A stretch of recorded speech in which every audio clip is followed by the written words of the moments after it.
Pessoal, eu não sei se todo mundo se atentou para o percentual de votos do Bolsonaro no estado de Roraima. Ele teve 69,57% dos votos contra 23,05% do Lula.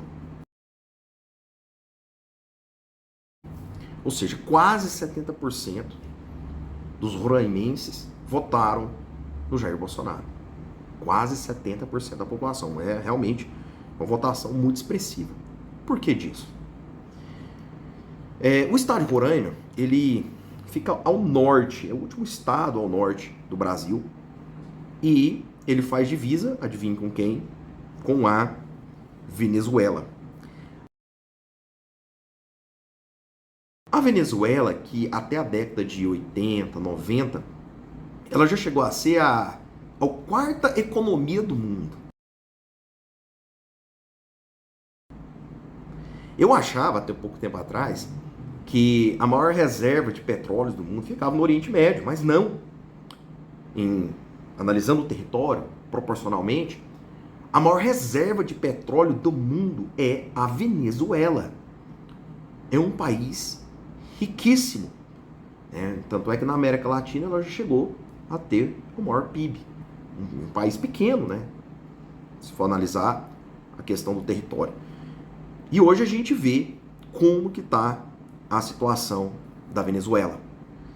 Segundo dados da ONU que foram levantados, 96,2% das pessoas são consideradas pobres, sendo que 79,3%, ou seja, quase 80% da população está no estado de miserabilidade, de pobreza extrema. Aí vocês me perguntam, como que uma nação riquíssima, com potencial imenso, foi destruída? A resposta eu acho que a maioria já sabe, né? A verdade é que não são dados, né? Isso não são números. São pessoas que estão morrendo, são pessoas que estão passando fome, morrendo de inanição. Inanição é a falta de comida, né? E eu moro em Goiânia. Aqui em Goiânia a gente já vê nas ruas, nos semáforos, a quantidade de famílias venezuelanas que já estão aqui no Brasil. Só que elas vêm, a maioria delas, por Roraima, porque Roraima faz fronteira com a Venezuela. E é por isso que os roraimenses, vendo a angústia, vendo o desespero dos venezuelanos, que votaram expressivamente no Bolsonaro. E a gente tem que lembrar que em casos extremos desse, são os pobres que sofrem primeiro.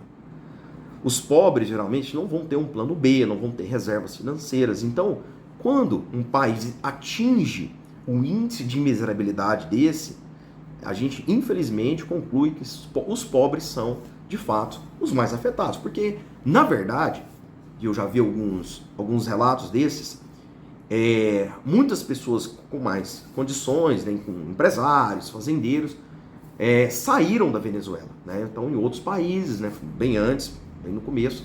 Só que a gente sabe que nem todo mundo tem esses recursos. Portanto, um governo socialista, radical, ditatorial, ele vai atingir de forma muito mais violenta as pessoas de baixa renda. E é isso que a gente tem que entender. É por isso que Bolsonaro teve essa expressão massiva lá em Roraima. Lembrando que o venezuelano, ele tem perdido em média 10 a 11 quilos por ano. Perda física, né? Em virtude dessa fome, desse estado de miserabilidade que eles se encontram. E aí a gente tem que lembrar que isso está na internet. É fake news. Não é fake news, né? E tem um vídeo que circula na internet, no YouTube, eu vou procurar, eu vou até deixar o link aqui, do Lula, em um palanque, um comício, né? A gente vê que é um ambiente ali da galera da esquerda, né? Ele fala categoricamente, aspas, eu não estou mais radical, eu estou mais maduro. Maduro. Fecha aspas. Essa é a fala dele. Ou seja, ele faz referência ao presidente Nicolás Maduro da Venezuela. Ele diz que ele está mais maduro. Ou seja, que ele está, de fato, com viés ditatorial. É a conclusão que a gente chega. Não há outra conclusão possível que não esta. Eu estou usando as palavras dele. Tá? Isso é muito preocupante. Isso é muito preocupante nós termos um candidato, um presidenciável, que se declara abertamente que está maduro, fazendo referência a um ditador. Um ditador que destruiu uma nação. Hoje, segundo alguns dados, já se estima que 20% da população venezuelana fugiu do país. Imagine você fazer isso. Você com a sua mulher, com seus filhos, com a sua família. E é isso que nós estamos vendo nas ruas de Goiânia e com certeza nas ruas de todo o país, principalmente os roraimenses. O que eu vejo em Goiânia são famílias destruídas. E eu fico pensando, e me dói. E aí a gente fala, hoje está na modinha falar empatia, mas a empatia verdadeira eu sinto, eu sei o que é. Eu sou pai de 3 filhos, estou esperando o 4º.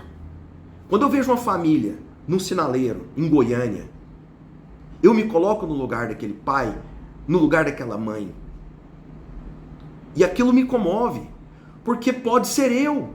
Amanhã pode ser eu. Se eu tenho um governo que aplaude esse tipo de situação, que homenageia um presidente que levou aquelas famílias a fugirem da sua nação, isso me preocupa. Amanhã pode ser eu. Pode ser eu mendigando nas ruas de um outro país.